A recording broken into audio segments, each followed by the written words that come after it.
You're listening to the Wired for Impact podcast. Let's talk about your book about the Great Reset.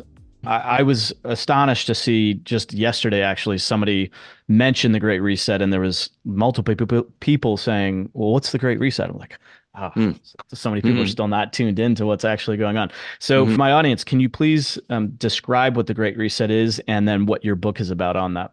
Sure. So the Great Reset is a project launched by the World Economic Forum in roughly 2021. But really, it goes back further. But the point of the Great Reset is to reset the world system altogether.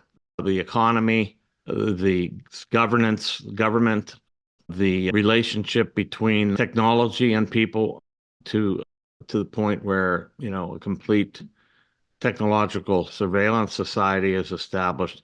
And also, it's really much hinging on this climate change business to reset the economy and to bring about, actually, the Agenda 2030 Sustainable Development Goals. So the World Economic Forum basically signed an agreement with the UN that the World Economic Forum would help accelerate the achievement of the Sustainable Development Goals of the Agenda 2030. So that's what it is in short. And the Agenda 2030 is about restructuring everything and having total control over everything, like all production, all transportation, all consumption of meat, all kinds of things, consumption, production, everything. So they really want to have a complete system whereby they have complete control over everything that you do in terms of what you make, how you make it, what you eat, what you can do, whether you can drive, all these kinds of things.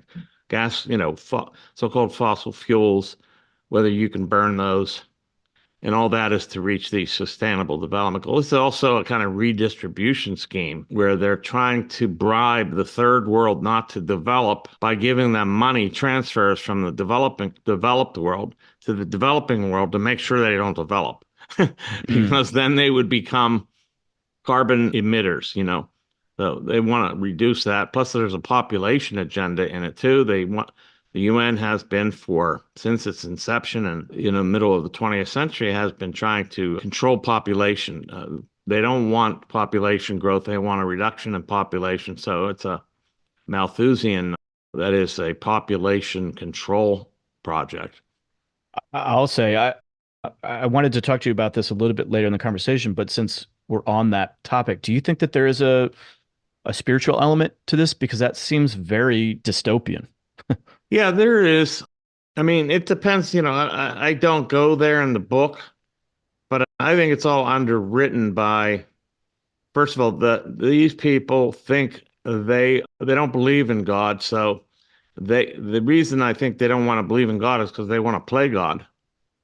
So you have to first get out of the picture the idea that there's any kind of superintendence over the universe and particularly human beings by God in order to have the hubris to take on these kinds of projects and believe that you can be the master social engineer of the whole society. That takes a real lot of arrogance and hubris, and this throws out the idea of God. So in any sense, it's very atheist at base, except that this kind of also an apotheosis of these people into gods in their own minds. Some Christians would interpret that as kind of like Antichrist. And I don't go there in the book. I mean, I have my own thoughts on it, which I don't want to go there too much. But there's definitely spiritual in the sense that these people have a particular creed that's materialist, that like Marxism is materialist, atheist, and social engineering based. Would you say that capitalism is materialist as well? Not really. I mean, see, so capitalism only deals with matter in the sense that it's not concerned about anything else. There's a difference between like a methodological materialism where you just basically, in terms of what you're doing, the extra material or supernatural just doesn't matter. And so you're not atheist, you're more like agnostic with reference to it in capitalism. But under Marxism, it's different because they are explicit, like the Soviet Union was explicitly an atheist state. So you have to banish the idea that there's anything but matter in order to be a Marxist, mostly. I've known one Marxist who thought he was also a Christian, but and a fundamentalist. It was bizarre, but there aren't many of these out there. But with capitalism, it's not really, it's a kind of a methodological, not a philosophical materialism. It doesn't say anything about whether there's any God or anything like that. It just operates at the level that it does and doesn't have any say on the rest. Now, I think Marxism is a philosophical materialism. It says there is nothing but matter. And likewise, everything derives from matter, and spirituality, Christianity, belief in God, theism, all that, as Marx called it, the opiate of the people. It was just an ideological stupor that people were put in. That's what he thought of religion. That's so interesting.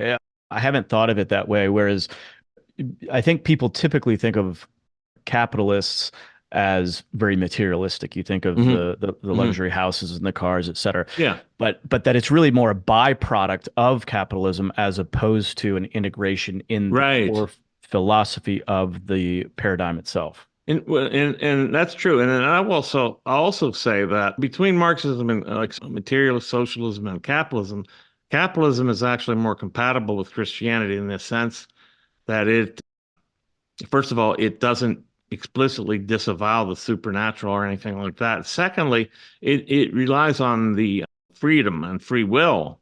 It believes in and posits the idea that there is freedom in the world and you need it. So that's very much in line with Christianity, where it posits the idea that free will, human beings have free will and they should be allowed to exercise it within moral bounds. But the Marxists think everything's determined. You don't have freedom at all. You don't have free will. That's all. It's all determined by your material conditions, you see. Thank you for listening to this episode of Wired for Impact. If you're interested in creating and expanding your impact, be sure to visit us online at impactnow.com.